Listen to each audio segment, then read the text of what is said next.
Hey, well, thanks, Jennifer. This is more fun than adjudicating plagiarism cases, I have to say. It's a pleasure to meet you all virtually. Jennifer's asked me to talk about political offices and political human resources, which I consider, to be a fundamental aspect of political management. Now, I'm happy to talk because I have done research on this, but I've been a political practitioner in a number of offices in government and opposition.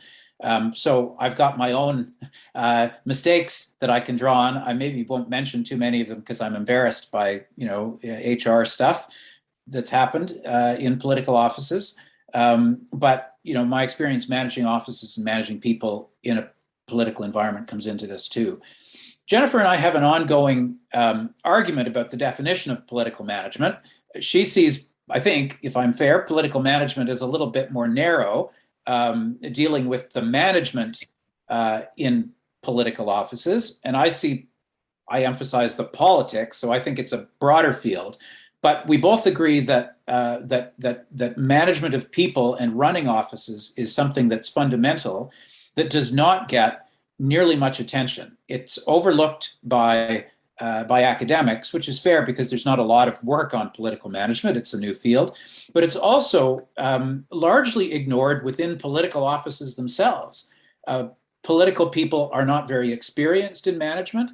They don't spend a lot of time thinking about managing offices. They just kind of, in my experience at least, muddle through. Why do you do a lot of performance reviews if there's going to be an election in 3 months and you may be out, so you just kind of push things off? I think that while that's a tendency, I think it's a negative tendency. Offices are too important to do that. They need to do better.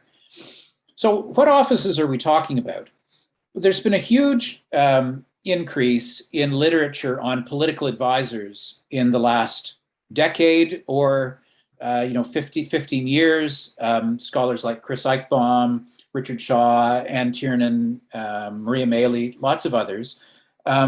Initially, this focused on Westminster-style countries, but it's been expanding to cover other traditions, and much of the globe. There's been great work on political advisors, but this has tended to focus on ministerial advisors. Political staff working for ministers within the executive, and there's very little that I have seen looking at work in parliamentary offices. That is, the staff who support members of parliament, perhaps senators. If you're not in New Zealand, you don't have an upper house. We do in Canada. Australia does. They have political staff, of course, in the UK. So those are also political staffers, and they work in political offices that are important, essential, I would say, for supporting their political bosses.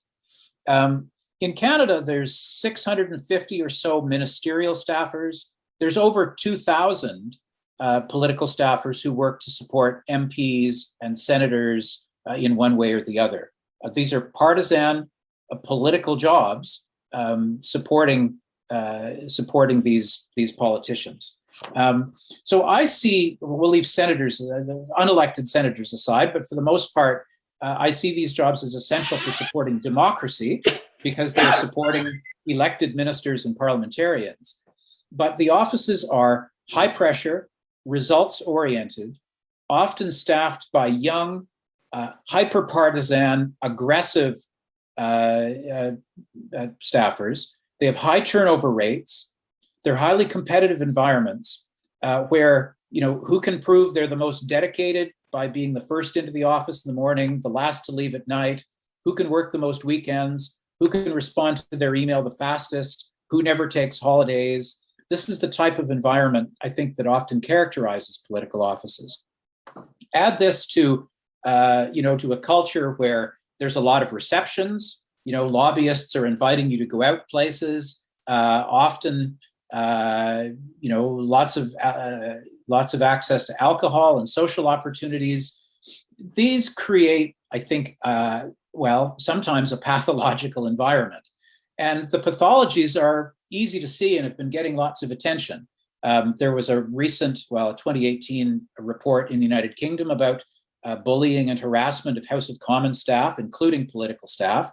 There was a 2019 study in New Zealand, an independent review, about bullying and harassment, finding they're systemic in the parliamentary workplace. We haven't had a formal report in Canada. It's only a matter of time. There's been lots of media reports on this topic. So I think that the problem of bullying, harassment, including sexual harassment, are well known, and these are things that should not exist. Better management of offices might help to address that. But I'd say the problem's not limited to that. There's also, because of that high pressure environment, there are mental health and substance abuse challenges. There's a Canadian staffer was quite open in the media about his challenges with mental health and addiction and depression leading to a suicide attempt. He happened to be the son of the clerk of the Privy Council, the secretary to the cabinet, so that got some attention. And he made a very powerful statement about his depression, his panic attacks, suicide attempt. And he talked about the unwritten rule of having people work 60 hours a week as being a serious obstacle to mental health generally within the community. So I'd say that these are all the kind of HR challenges that need to be dealt with. And there's other challenges. How do political offices attract and retain the best qualified employees? Again, they often attract younger people who get experience and stay for a while, but if the salary is not competitive, then they'll take that experience and they'll move elsewhere. How do MPs or ministers best allocate staff resources to meet their purposes? There's lots of things we could discuss about. We could discuss about that. We're currently in the middle of an election campaign here in Canada, and that's one question for ministers is how many staffers do you have take a leave of absence to go out on the election campaign and help you get reelected, and how many staffers do you leave behind in the office to continue to work on government stuff in the context of the caretaker convention? That's a real decision that ministers have to make, that the Prime Minister's office has to make. I've had experience with that, where the staffers who are left behind can sometimes play an essential role in working with the public service when the normal political reporting structure is not there. That just happens to be a current example of resource deployment. Our government currently has a big challenge and is getting a lot of negative press about evacuating Canadian citizens and people related to the Canadian military from Kabul. I don't know what's going on in the political offices, whether there are not enough political people there, but typically, ministerial staffers would be able to ask questions and keep the public service focused on working on something like that. I don't know what's going on, but there's a lot of criticism about how well it's been done here.